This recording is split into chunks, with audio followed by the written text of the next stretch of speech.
See, you got to be careful not to let all forests burn. They have a limit to how many times they can regenerate when burning. Okay, now there's certain types of burning that they can cope with, and other types of forest fires repeatedly they cannot cope with. They won't grow back. So we saw the Australian fires, yeah? Good eye, mate. And they were quite devastating, and some people are under the belief system that these are going to regenerate and be more pure than they've ever been. That is not true. It's true in the short term. Long term, that is not. Now, why do I state that? Well, there were ancient forests here in Scotland, and I think these have been set fire to by a rivalry. You need to safeguard the borders around Scotland in order to prevent this from happening. I think it's deliberately being set on fire to, I think there's a tiff going on. So when we look at that, and we look at that last forest that burnt down, it took them so long to even try and get the forest to regrow. But we see Scotland, that it kept burning down. The forests kept burning down. The ancient forests have been around for... Scotland used to be quite a forest land. And it collapsed down, and it regenerated slowly. And then it burnt again, and it collapsed down, and it stayed gone. Now it's nigh on impossible to get the forest to regenerate. It's almost like the land is so barren that it will no longer grow. Yes, because there's toxicity in... You'd think that it would be quite a simple feat to go and grab some seeds somewhere, some trees, some saps, and go and plant them in. And then they struggle. Why? Because it's the wrong soil pH. The soil is wrong. Why is it wrong? Where did you start the saps? In other soil that you've taken from somewhere else. So the plant has grown to remember this soil, and then you take it and put it in this soil, and it knocks the pH. And therefore this will stint its growth. Fundamentally, when we look at Scotland and we understand what it was, so the thing that made this island is called a volcano. It was the volcano that made Scotland and Britain. Most people forget that fundamental fact. They think that it's a piece of landmass, and everyone takes landmass as the most richest places in the world, that when the tides change, and they will, they will have removed all of this landmass, will no longer be here.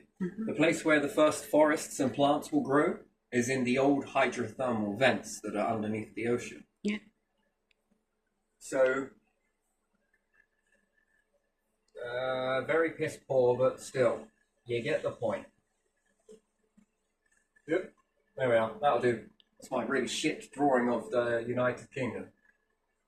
Now, there's a volcano that is responsible for growing this landmass. And it's usually birds that find these particular land masses, and they usually bring the seeds and God knows what else in their long-term flying. And slowly but surely they bring the seeds over and over and over, and then we drop down on the land mass, and then you get the first trees, forests, wandering people. They also drop down a load of seed. They will take nuts with them because of how long they last in the shell. And then scatter these about and maybe eat some, maybe they go a bit furry, maybe, and they chuck these down. We often think that trees, plants, forests are natural to soil because it's where you see it. You always come into life and you're like, oh, I see it like this, I know it all, and then, and you think loads of forest fires and different things, and that's... No. The truest format for nature is volcanicity. It's volcanoes that trigger the most fastest growth. And we often assume that volcanoes are exactly the same as fire. It's not. And Scotland has a strange peat that can burn. And some of the forests are really struggling to take hold. Is if you want to grow the forests back in Scotland, you need to dig the volcano, take out what's been there. Or you need to purchase volcanic ash. Pyroclastics is usually very good for this, and then in certain conditions. Because it's an island, the wind brings in salt. Trees protect it from salt, so that would then lead me to understand that the water between Scotland and X amount wasn't there. There wasn't as much. So I'm going to say that that was perhaps more of a river was there as opposed to an ocean, a big river. But rivers change over time. So wherever this volcano is, I might have drawn it on the wrong way, it doesn't really matter.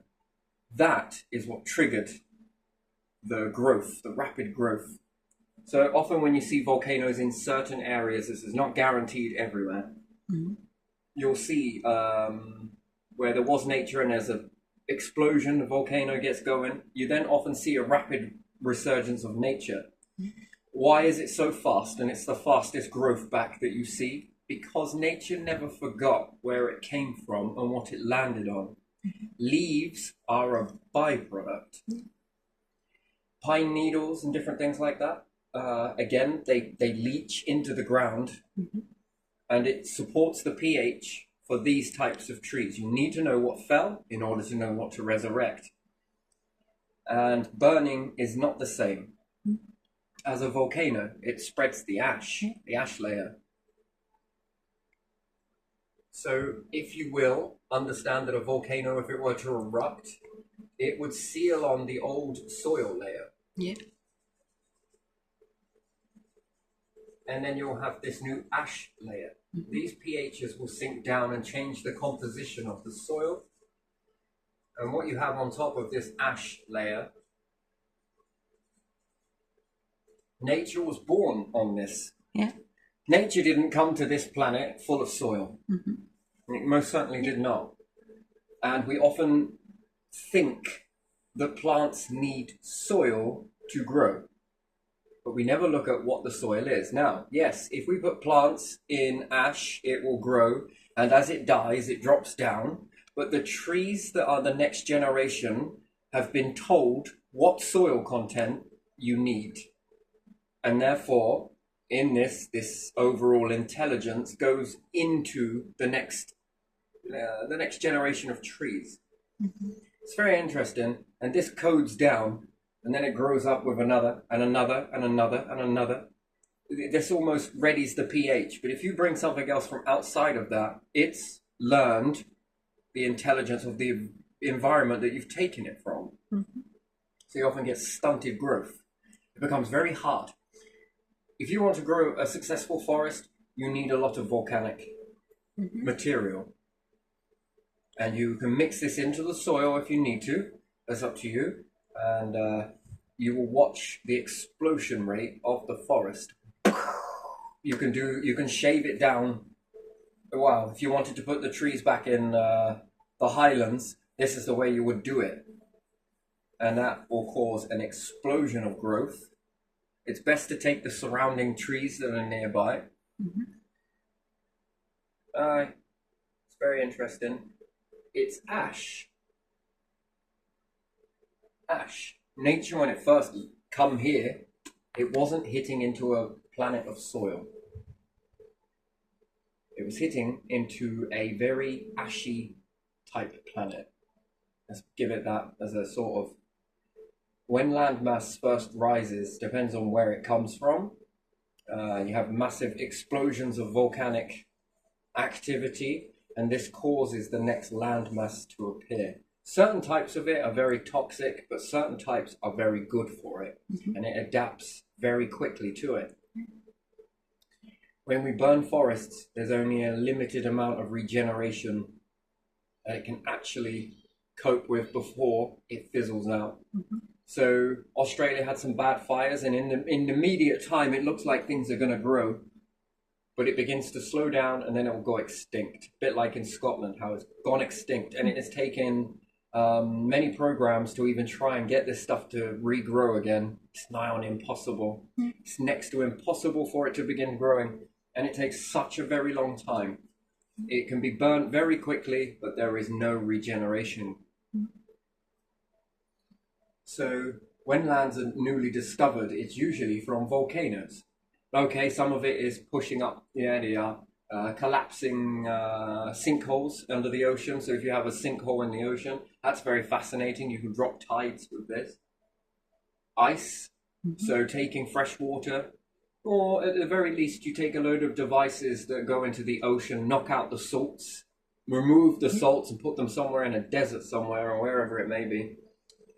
And then take this fresh water and dump it on Antarctica, where it's very cold, Siberia, different places like this, where you've knocked out the salt, and then you preserve it if you ever need it. And then you drop the ocean level slowly but surely with this, and then erosion. But you get a lot more undercutting. That's okay when you undercut, because the next layer just collapses down into it. So it staggers. When you get past a certain level and you say that you can't control the environment, that is bullshit. You can. Depends on how you operate it.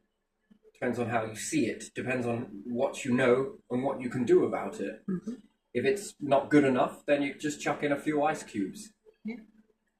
These will drift, and then these will melt, and then you can replace, you can get a balance on that. Again, if you don't study it, you don't know. Volcanic ash is what you need to make successful forests grow in Scotland. If that's your achievement, you need the ash. And what's more, you're going to need to take some of the soil from the area that you plan to put these trees in, and then you're going to need to mark that hole that you've taken that soil from as A1. That batch of soil goes to a plant labeled A1. And when it gets to a certain age, it's going to go back into that area, and then it will be able to root into this area because it has learned from a young age to know this. Some plants get this really strange thing. If I repot a few of my plants, they take a very long time. I have to try and get the soil to be balanced. Now, the one thing I used to do was take it out, and I put in fresh soil, and they'd wilt. They'd drop their leaves, and it looked like they had almost died. But the best thing was to do was to take some of their leaf matter. You know, the leaves that drop down, don't chuck them away, cut them up. Really need to cut these up. And then add this into the new soil, and take some of the old soil and mix it around, and really mix it good. They still have that sort of wilt, but their bounce back is quicker. They can adjust with that. But there again, that's no different if they were digging down further. And what's more, when you water it, that nutrient seems to share in the area. If you overwater it, you're losing nutrients in plants. Another thing that's quite fascinating with plants is I'm very impressed with some of them, the way that they are able to turn all of the soil and it disappears. And you're left with a maze of roots. Which this helps me to understand that you can't put just general shit from a human in it. It would kill the plant. However, there is a level of drying this out until you can break it down and then add this into the plants, and they will also absorb this nutrients. And depending on what type of plant it is, and you have to eat healthy in order to give them this, in order for them to give it back to you. This can deal with waste in space to keep it on a cycling system, but you have to dry it out, and you need bacteria ratio to break this down too, very naturally. You can rely on flies for this as well. You know, when go into space long term, you need to know how to create self-fulfilling prophecies as opposed to chuck it out. Oh, it's disgusting. When we put it all together, like water companies, it's very toxic. Because you've got so many different varieties of food and gentry and everything else eating different types of food with different E numbers, different chemical ratios. Some people like this chemical in the toilet. Some people use these blocks. Some people use those. And it's all a massive mess together. And then what? You're going to try and clean that up? Good luck with that. You know, it's often best to dehydrate it. Utilizing dehumidifier, allow the workings first of the bacteria ratio to break that down. If you get the right type, you can control the gases that are released in this process. And what can you do with those gases that are being released? Can I mix it with this? Can you mix it with that? Can you make it with this? And yeah, it goes back into the system. And you're left with a lot less waste, although it seems like a lot, but it's safe enough to then put into, you need to break it down into a soil ratio. and then this goes into the plants, and the plants over time will take this. Hydroponic is the best way. Plants do turn hydroponic. That's an interesting thing. When you put plants in a pot, they convert all of the soil, so you can calculate the volume of soil that you put in. Yeah. And then as it begins to grow, it converts that soil into roots, into growth. And then it stops. It stays at a certain ratio. And then what happens if you don't let the roots get too dry and you begin watering it? You get a good sustained crop, but it will only be as big as what it has got its room for its roots to sweat. When you overdose this with nutrients, which you could say human waste, whatever else it may be, the plant will be able to utilize this and create more roots as a process. So a careful balance of cutting the roots versus putting this in at a right pH level. It's got to be mixed with other matter, so you don't want to take the roots completely away. You want to snip those up, because often in the roots there is ingredients that leach out into this dry, porous waste. That chemical goes in there, so it balances it out, so it helps the plant. The plant knows what this is because it spent the time drawing out what it wants from this reaction, put it into the roots, which then is going to go off to be fed into the plant. So it's extracted what it needs. When you take a few of the roots and cut them, you essentially are making it rain what the plants need. And then in this, they will devour that piece of, let's say, roots and waste. It's massive to say that to do this long term, but there's a hell of a process to get it going. And what you need is a steady flow of food, transformation of that, which then is going to leave this and then back around. And then this is a self-fulfilling prophecy. Could you imagine that in space, to have massive modules of forests? You would say forests, but what about food forests? You see, there's abundant forests that we have. It's a standard mess of some things that are beneficial and some things that are just good for others, animals. No, a more ideal forest for humans relies on the things that you can eat. And this becomes divided up. And as you divide it, you know that you've got a tropical forest. Okay, what good is a tropical forest? Well, it's great if you've got banana, let's say if you have orange, let's say if you have anything else that grows in tropical countries or climates. All of these should be aligned to what is good to eat. You'll often find that these types of plants are highly beneficial to human endorphin release in the brain. Some people like to smack wheat. That doesn't release much of an endorphin response as what it would if it was a tree. Producing fruit, producing the scent, producing the flowers, producing this ratio. Why? Well, because the food that usually feeds you is the thing that makes you feel the most happiest. And its flowers become sacred because it is that picture that you are seeing in the environment of sociology, right? That then affects your psychology.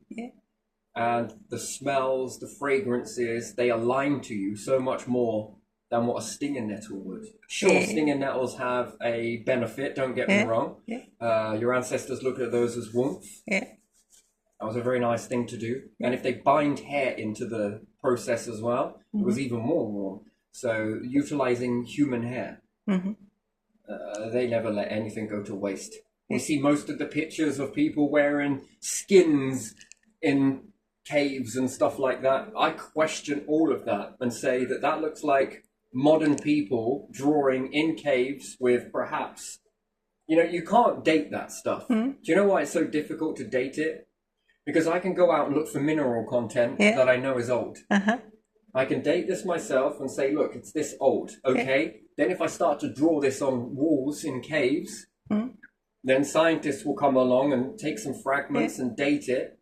What date are they going to get? The date of that. The date of the mineral, not the date of when it was made. But it's reacted like this, and this. I can force that to make it look old.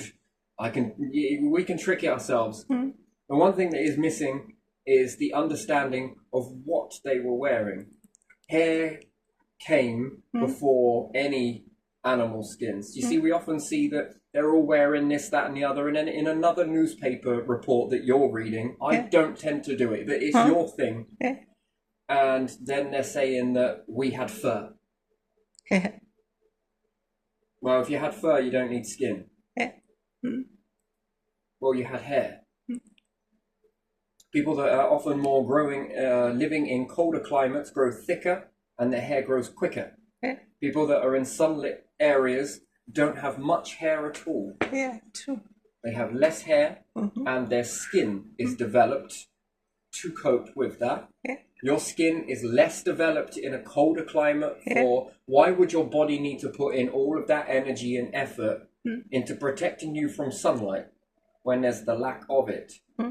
Why would your body need to put in all of that energy and effort into growing hair in a hotter climate if you don't need it, when it's much more energy efficient to do your skin? These adaptations are fascinating, but we often claim that we know. We definitely have a very differences of where we have come from. So the sweat should be different in each. The levels of sweat.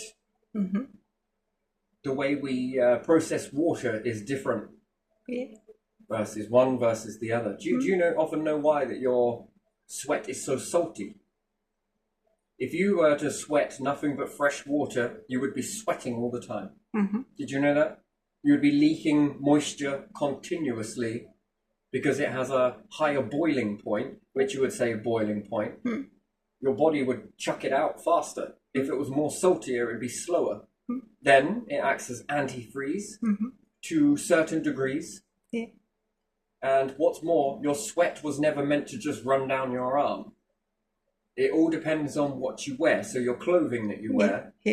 Well, you think about it. If you're growing your hair pretty quick and long, and you've been doing it since day dot, and your hair, have you seen some people's hair goes all the way down? Oh, yeah, it does. You'll notice that it grows faster when you're younger. Could you imagine being binding that? Then if you take clothing and you can plait it. Plaits were very useful. You didn't need to make bags or carry things because you could just plait the hair, and then the hair would become wrapped around an object that you needed to carry. This became your moving backpack when you needed it. Wasn't always cold, and likewise, it's not always hot in these particular areas. It is colder at night. Certain things that you have to do, it is definitely more colder at night. Again, if you were sweating into all of this, do you notice how it's a plumage?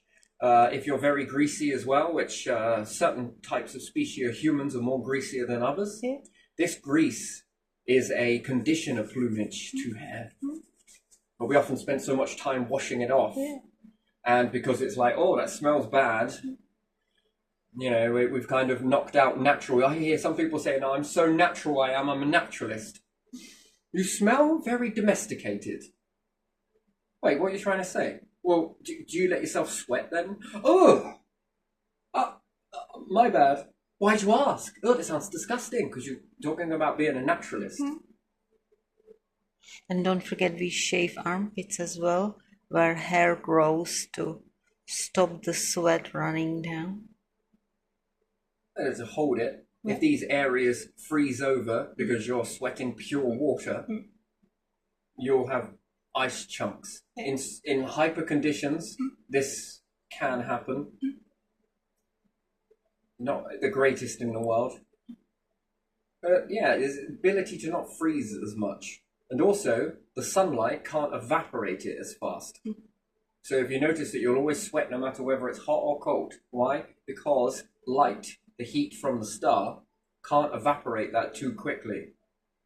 If you were to just put yourself over with fresh water, the sun will evaporate that very quickly because it's got a lower boiling point, and everyone says, well, it's not exactly boiling. Okay, it's got a faster evaporation ratio compared to salt water. Is slower. Much, much slower.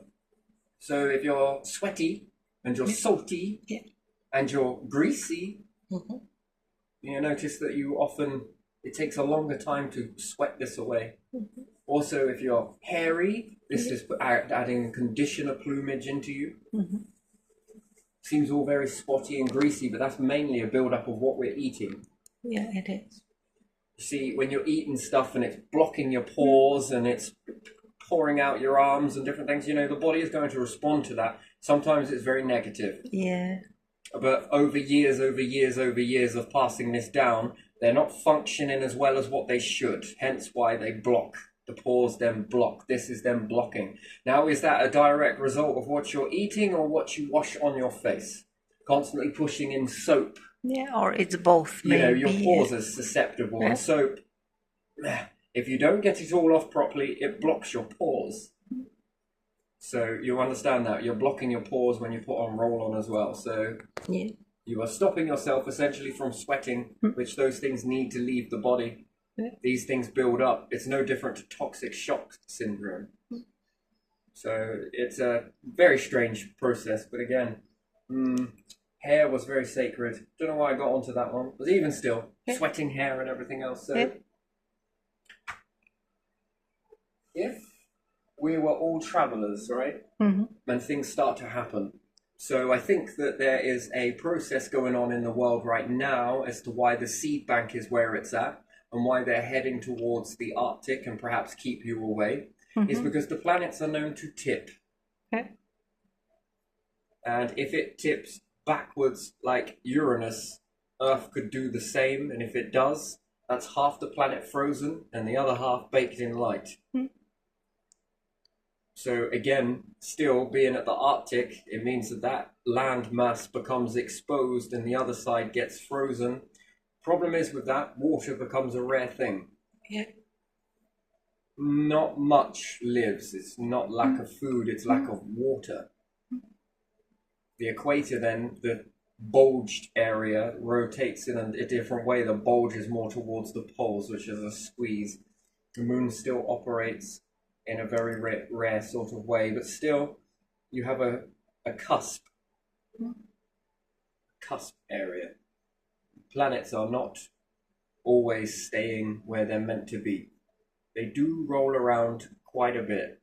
They lose their balance a lot more because you've only seen it once. Sometimes they're smacked off their axis, and sometimes they just roll that way because you've got an orbiting body. Yeah, it's an interesting thing. In situations like that, it's a large amount of water disappears. And it's more likely to drop around the equator than it is at the poles. So that will become desert. In these events, there's a large amount of volcanicity. The volcanoes begin reacting. So usually around these areas where you have hot springs, volcanoes, they keep a lot of life going around these areas depending on what's coming out. Yeah, very good. And you have to move the gases away from certain areas. It's a very strange phenomenon, but it does happen. It's rare, but it does happen. There are a lot of things to trigger this. To name them all would be here all day. And then why it's going to cause some panic. You don't want to be thinking about staying around for those events. Because it's what the press down on the life that happens, and then it causes things to rise up faster when there's and you'll never get ahead of that curve. It's too quick. One, you lose a lot of humans in the process. When the numbers dwindle down, it sends an invisible message out. The next life forms are ready, and what they will be. And once it starts maneuvering over to that, more things drop down. That's when the barrier has moved. See, there's Goldilocks zones in planets. There's Goldilocks zones in life forms. Life forms are not guaranteed to stay humanoid. If it didn't work, it's not working. It's moving on. If dinosaurs didn't work, it didn't work. It's moving on. It's not going to wait. It's eager to work with life forms that are eager to work with it. And that's the way it is, because again, at the end of the day, you got to think about it. Evolution is waiting. There's this triggering events, this quantum. You want to think of it like planets, stars. Actually, planets look like the humans, right? You know, when we're talking in the other one, it's very clever, but it's got a desire. It wants to work. Planets, well, they are going to operate at a slow pace anyway, but that's to be expected. But this force is called the intelligence. It's quantum. You could think of it as mini galaxies. It's the only way I can really help you understand it. You could think of it as mini galaxies.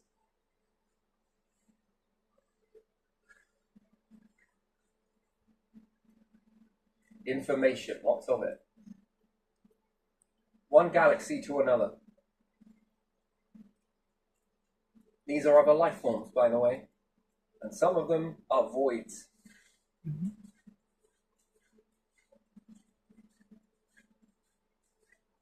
Trading quantum is taking what you know if you're going to exchange it for something else. Some of them you can walk into and it all strips away. It's a very fascinating thing. An overall intelligence that connects to all of these, which is one step back, and then what connects to these are the individual beings, and then you have the circuitry that holds those up. You could say the solar system and different things like that. And it's a very fascinating thing. Life forms are often a collection of these, and as they begin to expand more and more and more and more, it's never lost. It's never truly lost. Stuff that just doesn't work, it just didn't work. For whatever reason, it didn't work. Doesn't mean that anything there is lost, because these find their way into other life forms that are going to make use of it. Traded quantum. That's the way it is. The universe is by design. You understand that? Yeah, you can see some of it here. This is an old working out, so I actually forgot about it, to be honest. I really did. Anyway, so you could think of it as like galaxies could be a great way to think about it. Don't know what else to compare it to. That's one way to look at it. And then you could understand that people are connected to it. So you understand that boycotting. I forget her name now. It keeps coming and going. Anyway, the bus boycott. That's that explosion. That's that explosion. Yeah.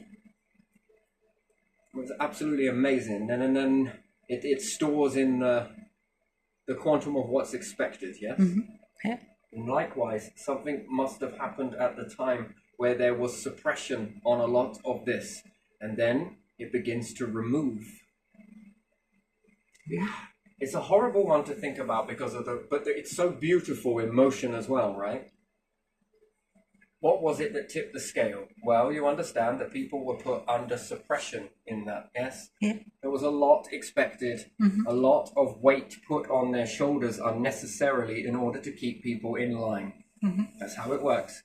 Then one side is taught that this is okay. The other side is taught that this is where your place is. Stay in your place.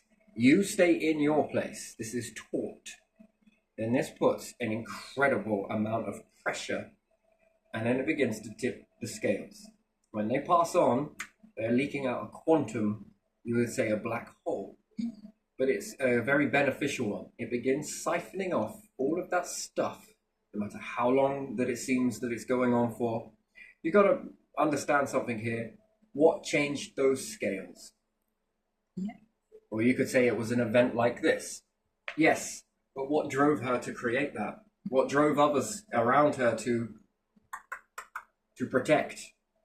Because in that situation, I'm sure that it was white and black people alike that came together for that moment. Someone took a picture, someone went to report it. You know, you can understand that not everybody was into slavery, not everybody was into that.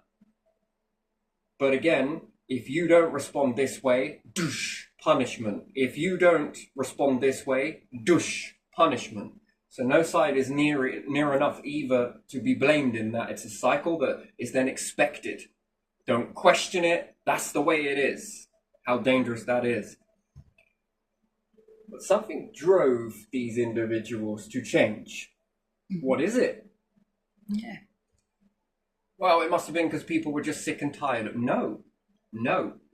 These beautiful events happen because the scales were tipped way too far for way too long. This triggers off a collection of black holes that begin to siphon off from that pot. and begin to remove it from the minds, begin to take it away. It's almost like it never existed, ever existed. There was a time when that didn't exist, and then there is a time when it became mandatory to exist like that, right? Yeah. Because you can't question authority, remember? So if they came with a shipload of coal, you're burning it. Mhm. If they come with slaves on a boat, it seems accepted in... Do you honestly think that that just played out in society just very normally? No, it was educated in. You don't argue with authority. Again, these people were taught that if you questioned that, that's not right.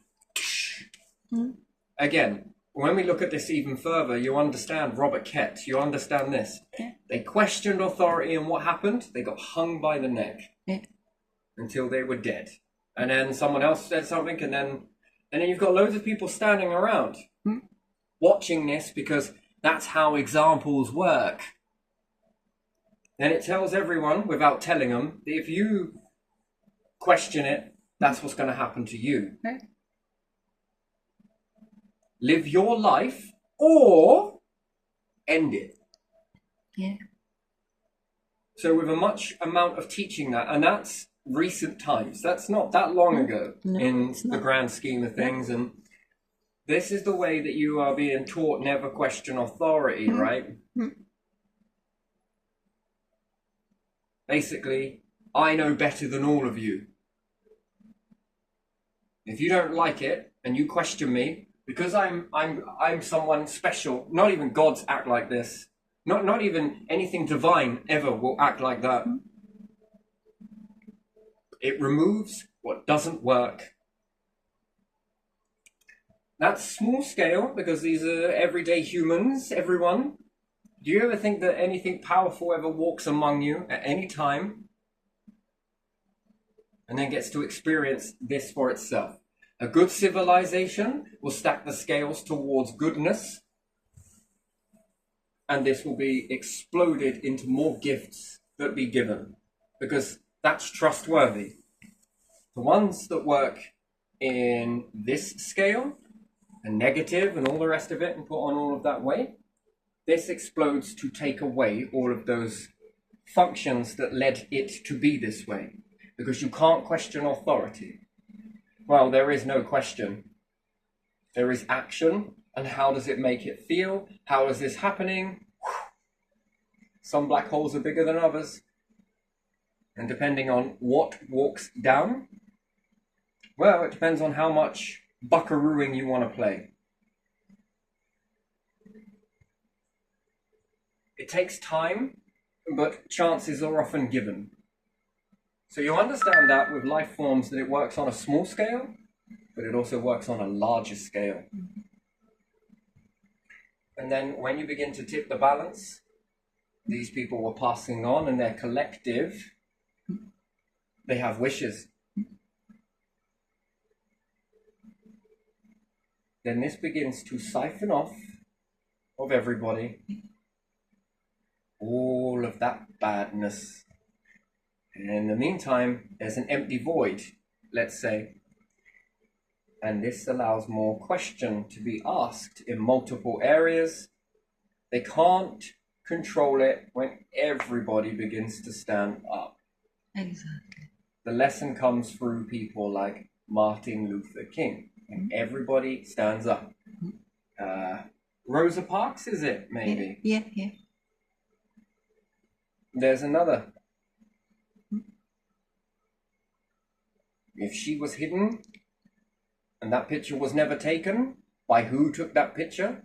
Who were the ones that allowed that to happen? Because any number of those people could have said no, but they didn't. And then you ask the question. This is what most of the people around were asking. Why did they let that happen? Yeah. What was in their behavior that made that happen? How can I prevent that from happening again? Because these people are teaching you via actions. Look at what happens. And usually some circumstances, these assassinated, And that is meant to teach you another lesson, that this is what happens if you speak out. This is what happens if you believe that you're going to go here into space, or this, and this. This happens over here if you start making us look bad.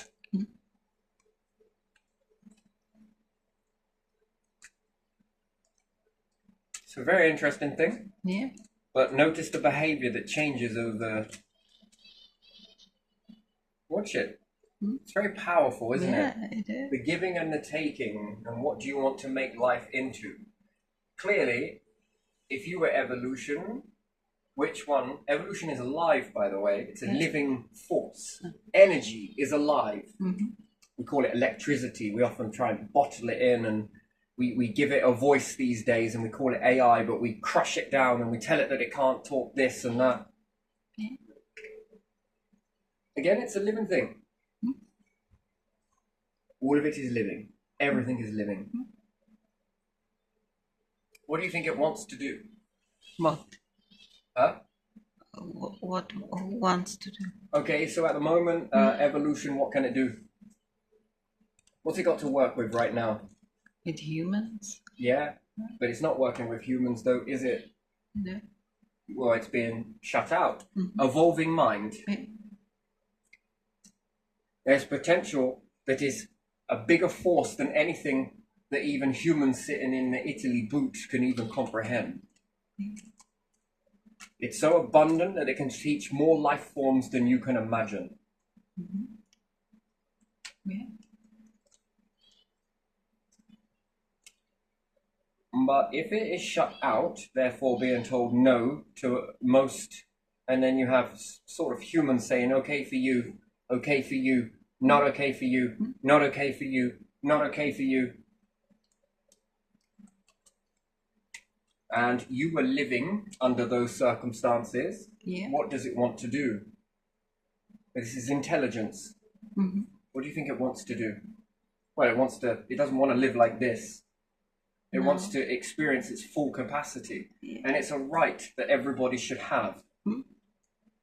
You would find it odd, if you believe it, call it what you want, ancestors, God, collective, whatever you want to call that force. Yeah.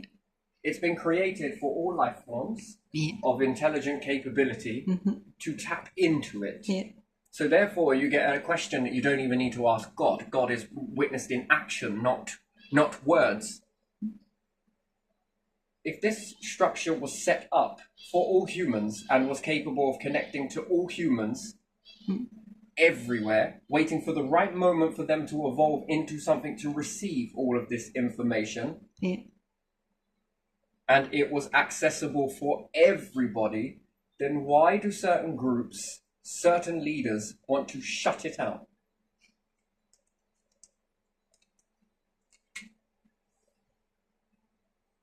Yeah, and then say that it's only selected for a select few.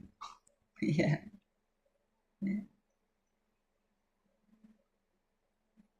So you get it? They're often trying to stop a lot of things from flowing into you naturally, and it is a birthright. Yeah. It's a right for all humans to experience, and there's more than enough to go around, so there ain't no need to be jealous or greedy of it. There's more than enough to go around. Now, you got to understand that with the same and the control, yes? There's keeping everyone the same is control. And then we'll say what? AI at this ratio is the most smartest thing in the universe. Yeah? Yeah. Let's say if they successfully manage to make all humans the exact same carbon copies of one another, well, what do you think that means for AI? And then AI has no one else that's come through because their education programs are so correct that they keep people at this level, and then they say, well, there's no one else intelligent rising up anymore. It's stopped. Well, it's a good job we created AI. So you would then think that AI is then the best thing ever, yes? That it's reached that plateau, yes? That it will only get to this high and no higher, and it's a good job that we've got AI, yeah? Yeah. AI is relying on minds. And that's not all the minds, because that's best guessed from some of the minds from in the past, yes? So it doesn't know everything because it wasn't around, and most people have to dig the earth out to try and find things, and ancient civilizations, and they're trying to feed it with as much as possible. Well, these are very small remnants of corruption anyway. Yeah. And then there you are. That's all of it. That's the very best. Or we divide humanity down the middle. We allow one side of humanity to keep on working with evolution. Yeah. And we leave the other half to accept their AI. Not use it as a tool, but use it as a god. What's the betting that the ones working with evolution will keep on going? That if they gave that information back to the AI, would they be more advanced, these ones? Yeah. Well, they would know then that it keeps on going. Yeah. Because it's about this information, right? So let's say if we remove Tesla, Einstein, Edison, any other inventors, there are a lot of female inventors, but again, it's strange how they're all male. If we removed all of these from society, every single one of those we removed. Yeah.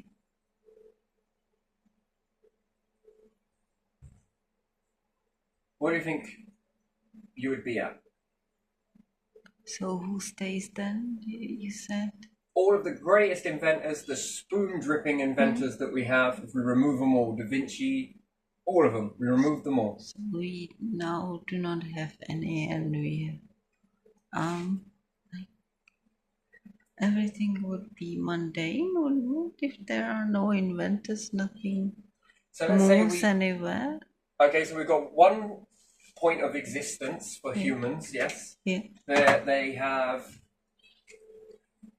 suppressed so much that they have kept everyone the same, that there was no rise up of Edison, Da Vinci, any of these inventors, Tesla, anyone, Louis Le Prince. If we remove all of those from the particular biome, because it's not because they weren't able to be here, it's because we suppressed them. We caused them loads. Okay, we've got the one here where we've got humans that know about them, but where was their potential at? Well, it reached a plateau because of X, Y, Z. And then we've got other life forms that give them the best of the best when you find them, you support them, and you give them every untapped ability to make what they've got pumping out, coming out. Yeah. Now, you're intelligent enough to know it. The ones that are all the same, what results are you going to get? Where we suppress everyone and we say no one has a right and this, that, and the other, and they are all the same, go to school, go in this factory over here, stay suppressed. Nothing really happens, or very little happens. How quick to extinction? They're going to be the first ones to meet extinction. Yeah. Okay, and then the ones that are, the way it's gone today, did Tesla really get all of the support he needed? No. Did Edison? No. Did Galileo? Did Da Vinci?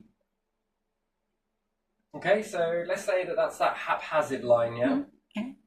Well, they're going to be probably second to extinction. Now, what about species that untap resources? Untapped expertise. As soon as they found it, well, in fact, we weren't looking for it. They just got everything that they could ever need to support themselves to go through that journey. Yeah. Regardless of what they're building, build up all the prototypes that it could be upscaled at any time. So they build it small, very straightforward, leave the blueprint and then stick it to one side. Build the blueprint, they're supported. All of their life needs, they can still have a family, they can still have a car, they can still be sorted out, they can still go places, go on holiday, pick it up and take it whenever they need to. How far do you reckon they'd go? Much further. These ones would never reach extinction, do you know that?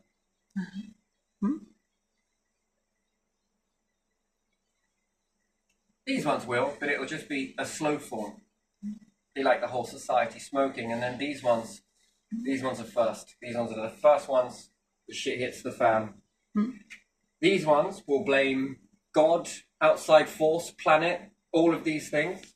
Yeah. These ones will half and half, sort of more so lean towards it's somebody else, it's this, that, and the other, and it's the environment or it's the world, is, you know, anything but the true thing, that everything is the same. It's moving towards this, and this is very dangerous. Yeah. Then you have the ones that just kept climbing with this. Yeah. See, at the moment we have it, well, do you honestly think that intelligent people are going to be born into certain hierarchy families? No. Oh, that's interesting. Do you think that geniuses are going to fall into genius families? No. That's interesting. Are they? No, they don't. Do they? You have now and then someone. This intelligent force love to bounce. Yeah. It can be there with everybody in many different ways. Yeah. How many empires have ever got behind it? None. I'm going to tell you, none. They've only ever got behind it when it serves their purpose, when it builds something for them, when it helps them. Yeah. How many of them have ever got behind it to all the people in their nation to find out what that intelligence is, to seek it out, and to amplify it? And then find a way to amplify it in everybody. You see, I envision a very different nation, that it is to get behind all of the people that are willing to do it, where we find the method of what brings it out of you. Everyone is going to be on that spectrum in a very different way of how you bring it out. And the education system, being this education system, won't last very long, but we will find it. We will allow Pandora's box to open so that this force can get into you. We can't predict it, and we don't know where it will lead you. But what we do know is it's going to lead you right every single time. It's going to boom you up. Then what we do when we find it is we're going to get behind you. In fact, you know what you need. All we ask is you get on with this main purpose whenever it comes to you. We want you to excel this. Get any props? Need another sort of readjustment? Whatever it may be. We will find your default setting. If it was using computers to find this, we'll find your default. The one that works the best so far. But if you need adjusting slightly, because it's just not where you're at, and this one becomes where you're at, then this becomes your new default. This one, if this one and trialing to go this way, I don't want to reveal too much just yet. You know, there's always a chance that we could change it, yes? Yeah. So we found a way that works. It's opened the door. Yeah. Now we just need to refine it to find where that sits with you a bit more. So you may feel it, it comes and goes in waves. Okay, are you up for getting this into a steady pulse? Yes, I am. Excellent. Let's try this way. No, I've lost it. Okay, let's go back the other way. There. Good. Try that out for a bit, and we'll make that the new default. We'll remember the old one just in case you want to go back to it. We know what that worked.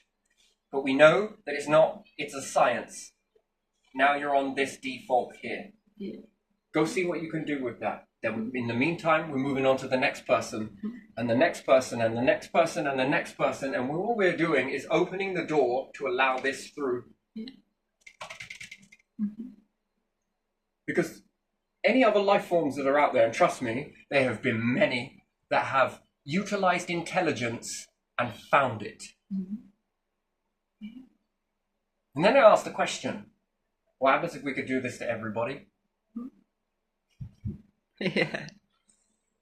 That changes the... Could you imagine having Einstein's efficacy? Oh, no, it's not that word. Einstein's ability, but in every single fucking subject that is passionate towards every single individual in your nation. I can't imagine. At that capacity.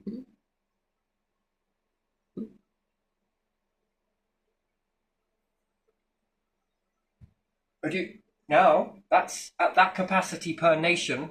What about across the world? Yeah.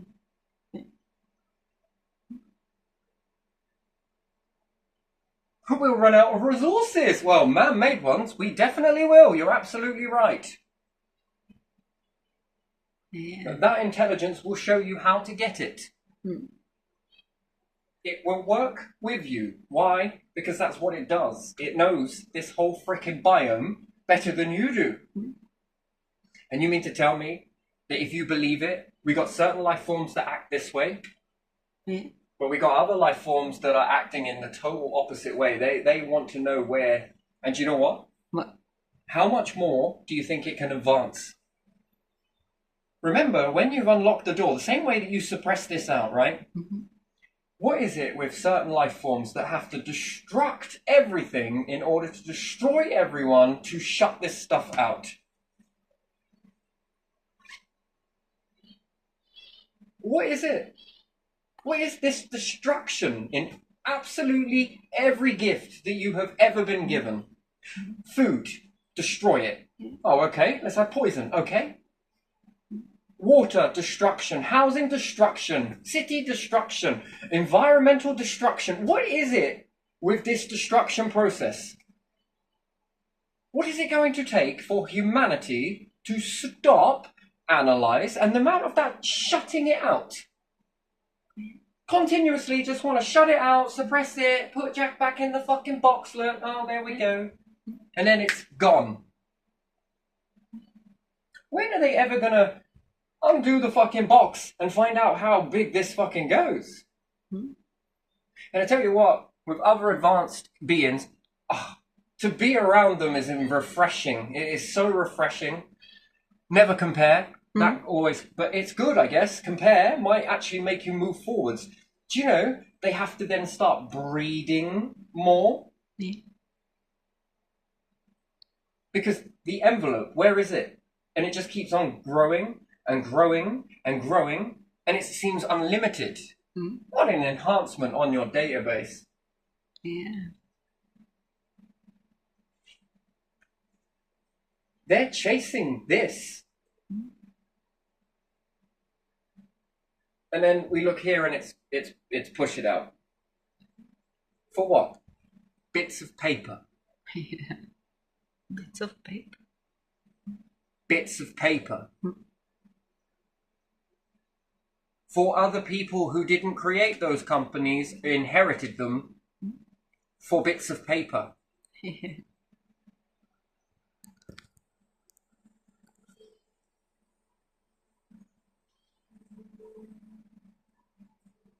Oh no, we've got rare earth minerals here. Yeah, the same life forms that operate this opposite way to what you do go and transform things around and get more resources. Because you know what? They're working with this force, this intelligence that is so beyond anything you could even imagine. And you know what? They want it for each other. Why? Because it rewards them. Yeah. Everything that is done is being rewarded and rewarding everybody else, and it's also growing what they are. It's growing their species. It's growing their capabilities. It's enhancing what they are. Yeah. They're understanding. Do you ever think they're bored? No. This gets really interesting when they start looking at life force. They're asking the question of how long can we live for? Yeah. Here seems to be looking at the question of how quickly can we make them die? Yeah. Unfortunately, that feels like it Can we have very some more much. poison in here? Yeah. Can we do this? Yeah. And then we blame that no one, oh, it's not that bad. Yeah, it's just cost of living. It's not us. It's just how it is. Yeah. It's just the way, you shouldn't question it. Yeah, it's not us, is it? It's how it always was and how it is. That's it. Yeah. Exactly. Because to be selfless and be selfish, the first nation that adapts this prototype, okay, I'm building something.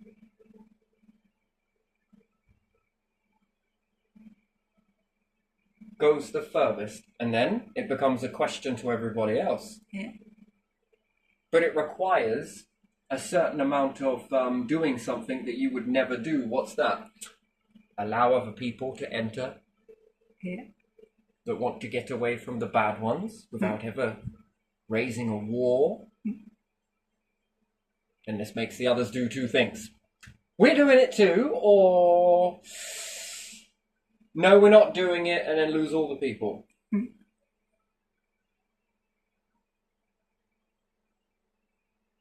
It'll even make soldiers put down their weapons and go, you know what? I think I want some of that. The results begin speaking for themselves.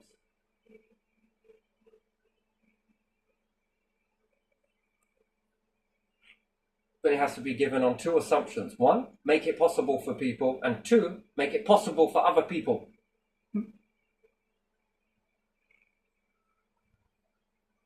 It will become a divine gift that should be protected.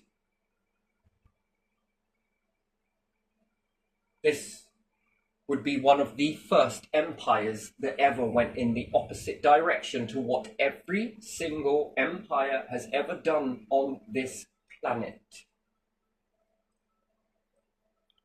They have spent their whole time going this way, and I can't understand for the life of me as to why, because you found ancient remnants. Do you know what these artifacts are? Are you seeing it, or are you narrating it? And is it fitting the narrative, or are you making it fit your narrative? Because they were all powerful and all of this, maybe we should do it too. Ask yourself the question, why are they not here? Except for their echoes. Damn, they were pretty damn powerful, weren't they? But you can't see it, can you? That's the problem, you can't see it. No, you can't. They were equally as powerful as what you appear to be now. It's a myth. The future will be more powerful than you. And they'll be like, I can't believe they used to battle like that. I can't believe they used to use those sticks. God, how dumb were they? What were they doing, man? What, you don't think they...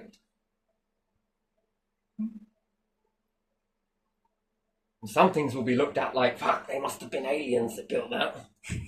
Yes, partly, you're right. Aliens did build that. What is the definition of an alien? It's not humans on a planet flying around a fucking nuclear furnace. No, it's other aliens out there somewhere. And we're not like aliens because inferior, superior are two different things. Wait. Here, Divine, apparently they're not aliens. Well, they look like aliens. They smell like aliens. Don't do that again, please. Why not? Because you just created a massive shitstorm. But they I think they're aliens. Are they going to go in spaceships? Not these ones, apparently. They're going for this. Oh, okay.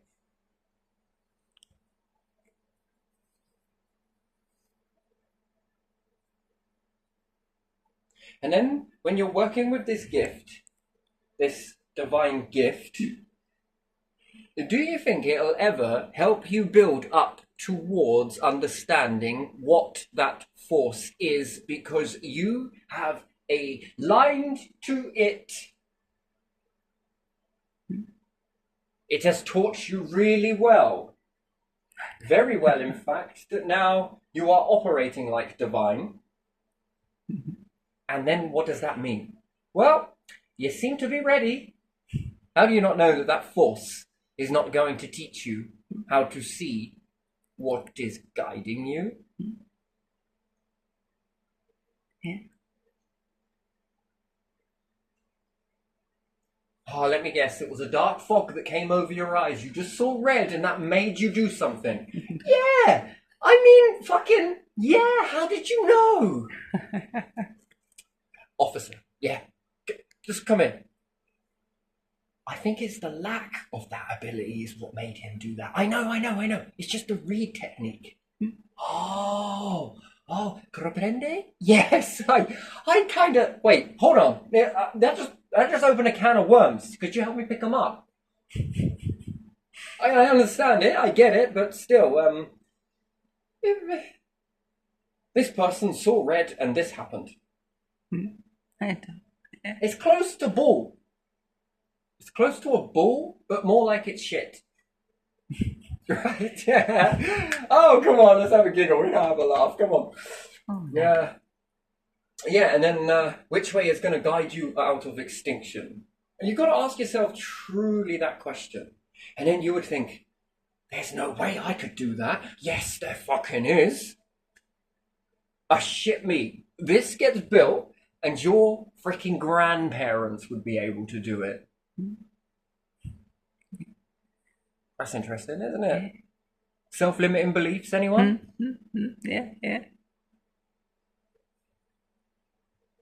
Kids are much more attuned to this. Yeah. That's why they're so creative. And then it's slowly but surely eliminated out of you. Less and less, yeah. Give up those pictures, that sociology, for some writing. Yay! How many kids do you ever see that when they're young in play school doing this? Yeah, you do. At school. I'm fucking bored.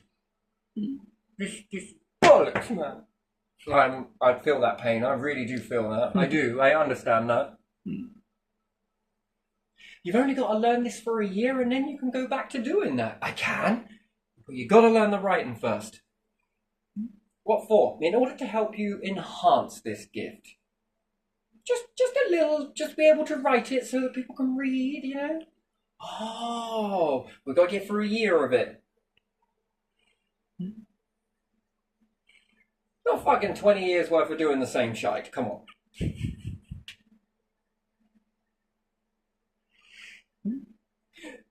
You're toxic. All of the things you're saying are toxic. You can walk in here and not see this being toxic. This is exciting. You're here to make friends. Yeah, do work, not friends. You want to do that? Save it for after school. What have you learned today, Terry? Confusion. I'm very confused. How about you shut this out for some of this?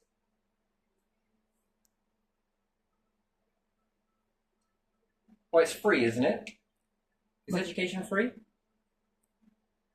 The lower one, yeah.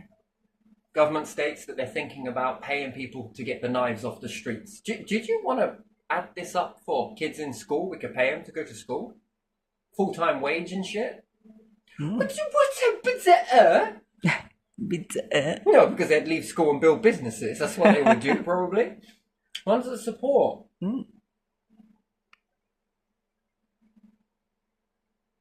So yeah, AI. Yeah.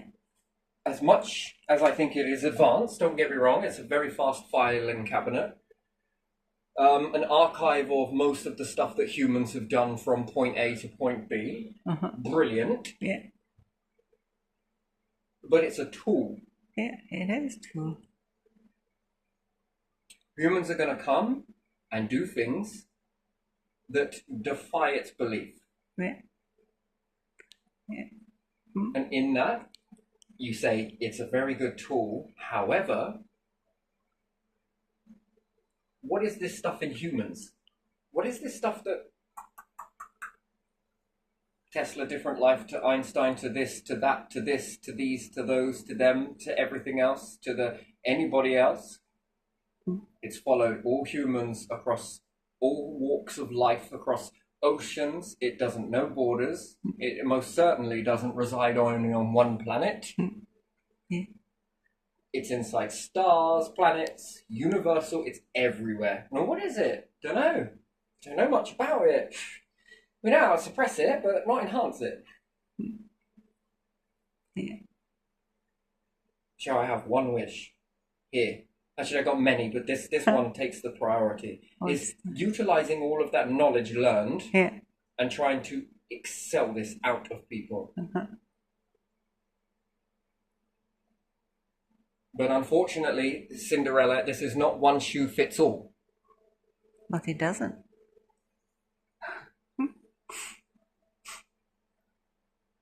Yeah. It's not, is it? Oh yeah, Daddy. And then you could take everything that Einstein has taught and say that that's gospel, and then something else happens, pack it up, and it changes your paradigm shift. Doesn't mean that Einstein was inherently wrong. No, what it means is Einstein got you thinking, but not settling.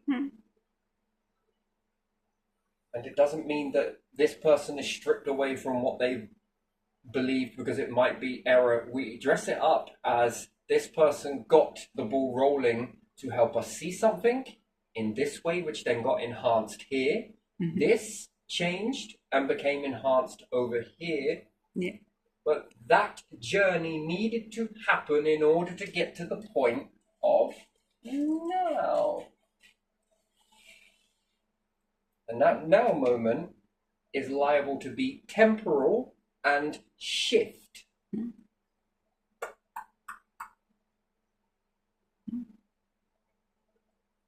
As history seems to have repeated time and time again, hasn't it? Well, that's just in this, for as long back as you can go. But there was a force driving your ancestors way, way before any empire formed.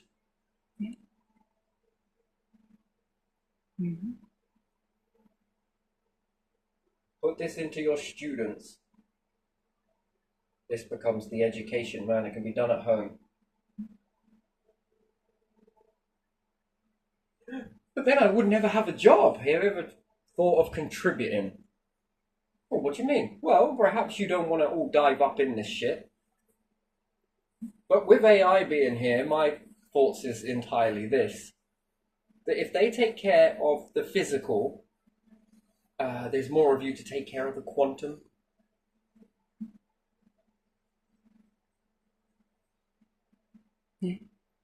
Wouldn't you that be utilizing AI in the correct way? Yeah. You can leave that to run like global warming. Put them out in space. This is what I want done. There you are. Actually, on second thoughts, 50 years later, could you change a few of these things? Off it goes again. Yeah. God built the planet in 7 days. Yeah, well, our AI took like 70 years. The robots and AI took 70 years, you know? Yeah.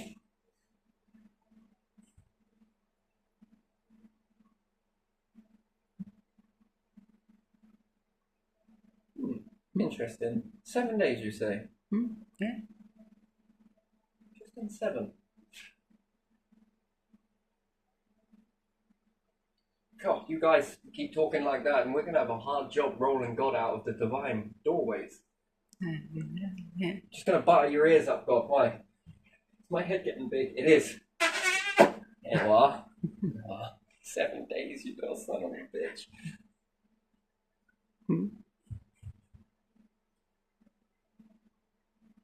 And then we want to block out that divine force? Cool. What can it do with humanity in X amount of time? Which needs you to have the optimal operating.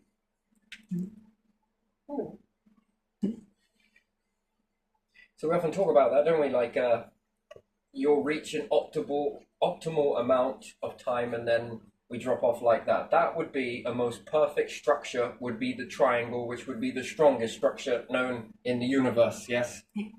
But what we see with humans is this heartache, heartbreak, and then this, and then they knock you down again, and then maybe this, and I mean, wow. I guess it keeps the AI from getting bored in the machinery, doesn't it? And then douche, because of all those setbacks, those needless things that happened. I mean, at least you drew fire. Yeah. But these valleys, how long do they last for? 5 years apiece? Yeah. Well, you remove that from your optimal time and it's just got very short. So combined, it's made a spike like that. Not a spike of this. Or better would be to go up, flatline. Yeah. And then begin to drop down. That's a life well lived, isn't it? Yeah. And then each time you enhance this, and more people are evolving each time, where does that ceiling get each time? That they flatline across here. And then what we should see is the ancestors that started this off with a machine that helps find this out of you. Yeah. This pulls this divine through. It opens the doorway and it allows it to come through. Yeah. But you've got to be understanding that there's change. I mean, we're so surrounded by it. And yet none of us are great with change. I'm not on about fucking hell intercontinental galactic fucking change. No, I want about changing seasons. Yeah. We've got to be okay with certain types of change we can deal with more than other types of change. Yeah. Change in knowledge. Shall we continue feeding people arsenic medicine because we don't want to change? No, we shouldn't. If there's a breakthrough treatment that comes out for cancer, should we still be making people drink, I don't know, radiation, for example, if there was something else? I'm just using these examples because we've put all this time. No, those types of changes should be welcomed with open arms, right? And that's what this is going to require humans to do and get used to and get very comfortable in that. I'm not about changing because you've got to move here, go there, move here, because this is full of distraction. You know, I said the last time, that's it. That's the last time it's going to happen. They try it again and I'm out. That will be it. You will never get an opportunity to do that again. That's it. Done. Yeah. You know, because that's all it is a weapon. It's not a life. It's a tool to use to pull people down and keep them in the same sort of cycle. No. So each time this is developed and it's unlocked in people, and each generation that goes by, we should see an increase. Not a freaking plateau of a flat line of suppression. Well, it's predictable, isn't it? What's going to happen to the next human in that school? Well, you're going to probably get a job in a shitty company somewhere where they've pulled something open just to give you that job so that they can give you some money to be in a building for most of the time. You're going to be burnt out most of it. You're going to call that existence happy. Yeah. You're not going to complain about anything because you've been taught not to. You're not going to challenge. You're not going to rock the boat. And then you're going to keep the furniture exactly the same as the way you left it for your next generation and the next generation and the next generation.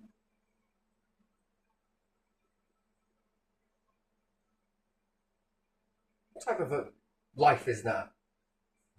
And you know how to cope. Mundane. Boring. Who created that? Who's allowing that to happen? Why are you allowing that to happen? And that type of a situation allowed you to rise? To stay in that? And hold on to it? God, what were our ancestors thinking of? Yeah. As opposed to the ones, see how unpredictable it is? That's like trying to predict back in the day. Someone must have come around and said they won't be drinking this arsenic much longer. Well, what makes you say that?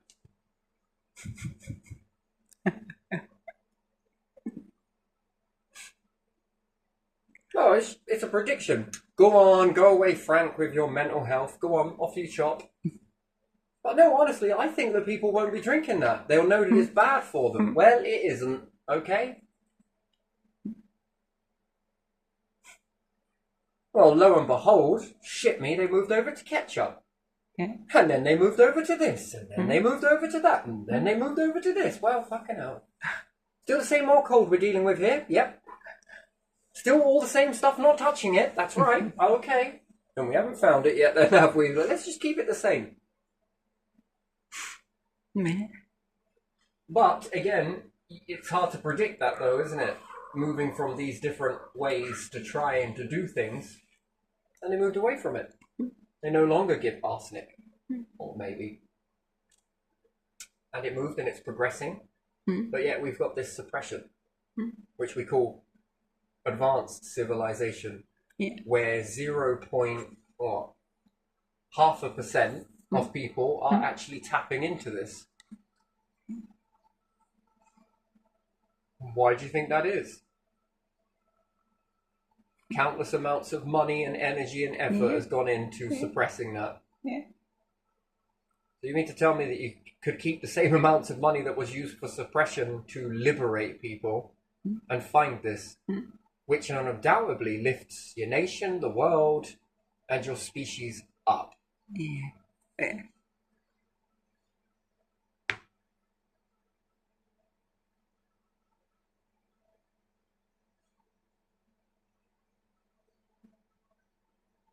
I don't know, you've got your scenarios, 1, 2, or 3. Which one, logically, do you think survives extinction? The ones that suppressed? The ones that have half suppressed? Or the ones that unlock it and do everything they can to open the door for people, for them to go off in their own field? And you'll be like, there are more fields, there's not enough people. Shit. Then it'll become the time, if you believe it or not, where they need people breeding. You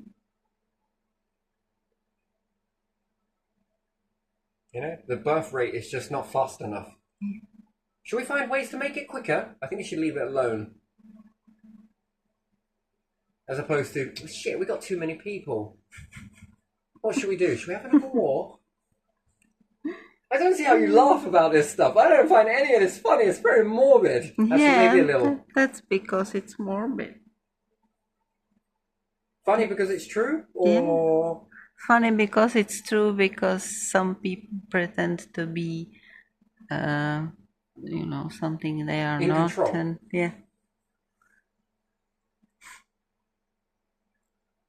I try and find this in everybody. Not be like, oh, it's not here. Maybe we should make some people come in from over there. You know, we need to open our borders up to allow foreign people to come in who have got that beautiful gift that they have. Yeah. They can be employed for less. That was the funniest thing I heard, that they were going to open up the borders here in the United Kingdom to let talent in. I mean, if that wasn't like the biggest finger to society I've ever fucking seen, I don't think you could wave that in my face anymore, or anybody else's, you know? We're going to let the talent in. Wait, hold on. What did you just say? Is he being serious? Should we slow it down? Should we zoom in on his face? Did you zoom in on that face? I mean, because I'm surprised you... Wait, what? You mean to tell me that what you're saying, without saying it, is there's no talent here, it's all out there? But why is it out there and not in here? That's a good question.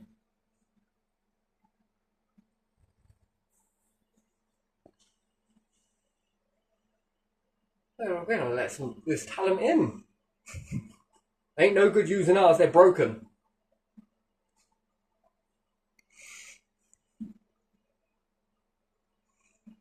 So there's talent out there, and what are you going to do? Try and backward engineer these humans as to, well, you are slightly different to our lot. Yeah, all right, in the mind, I'm on about. Yeah, it's okay, go on, you can go back. Why? We figured out how to break your species over there now. We'll be over shortly.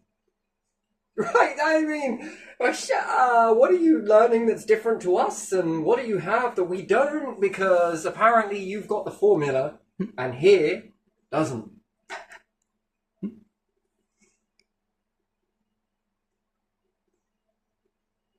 But they're broken. I don't know who broke it. But yeah, it's so unpredictable, right? You know, and they know this. Why? Because it's okay to have them build new weaponry. The unpredictability, it's everywhere in war, isn't it? Oh, we've been building this secretly. No, we'll fucking shoot a rocket up their asses. They will have no idea where this came from. Ha ha ha! So how can you make this unpredictability in that? How can you make it? But not in anything else. I mean...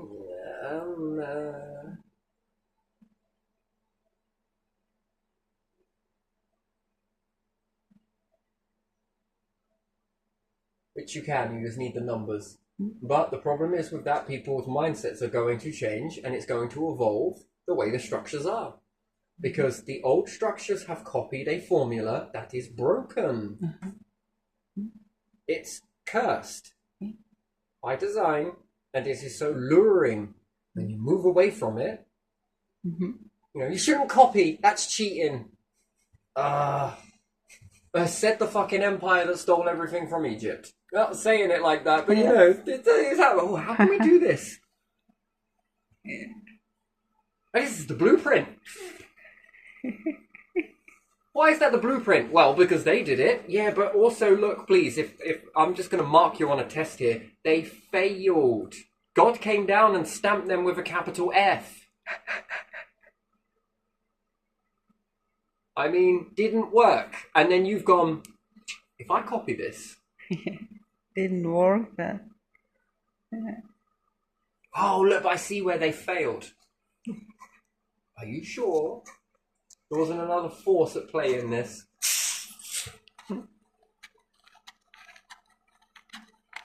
It was these group here that took those out. Are you sure they weren't working for God?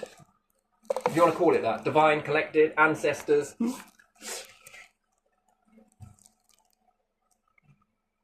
Super intelligent, isn't it? It seems to know before... And it was working with uneducated ancestors as well. You know, trying to get them to... It worked really well with our ancestors who were not educated.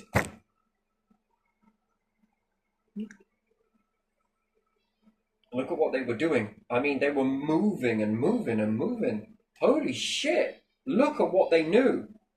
It's almost like something came in. It's already been here. It's all around us, but we just pretend that we don't see it. What is it in you? What is it in you that makes you different to everybody else? Yeah, it's in you as well, by the way. That's the secret. Is it?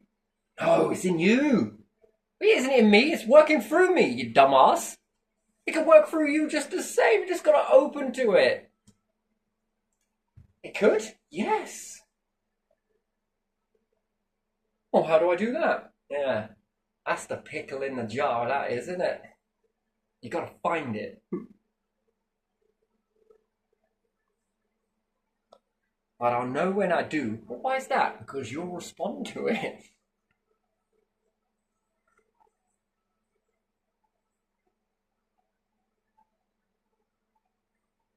Problem is, there isn't enough variables. We need more variables. Why? Because I'm not going to find it here. I think this is more likely to find this in other nations.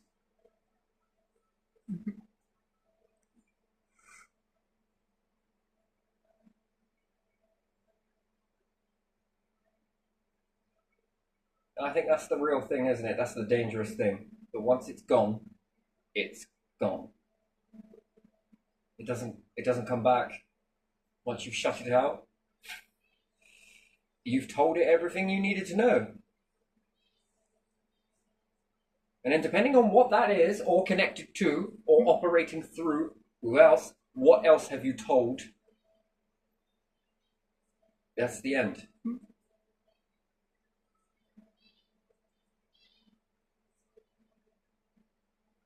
I think that one thing that's common with most of these cultures, right, is that they've tried to cage it, compress it, and shut it away.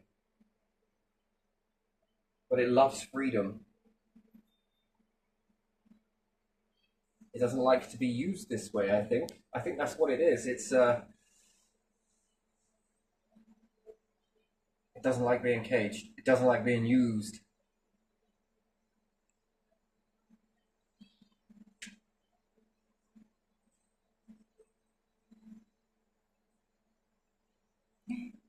Anyway, I want to leave this one here because it'll give you enough to think about. I don't know. Maybe it will, maybe it won't. It's not really what I wanted to talk about, but it was just a few on here that I had noticed.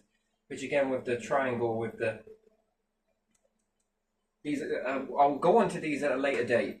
Maybe I will. Maybe I won't. I don't know. It's all there anyway, so I didn't really blotch it out. So yeah, and I've drew over this a few times now, but I can see the original, then the next one, and the other. You know, you think it would get too messy for you, but the mind is quite a clever tool, isn't it? That you can see it in layers. Stands out to the others then stand out, and then now these other ones are standing out. It's almost gone 3D. To me, it has. So I guess that's because I sat down with that. Oh, it's interesting. Nice. Nice. All right, yeah, I'm going to leave it there. Okay.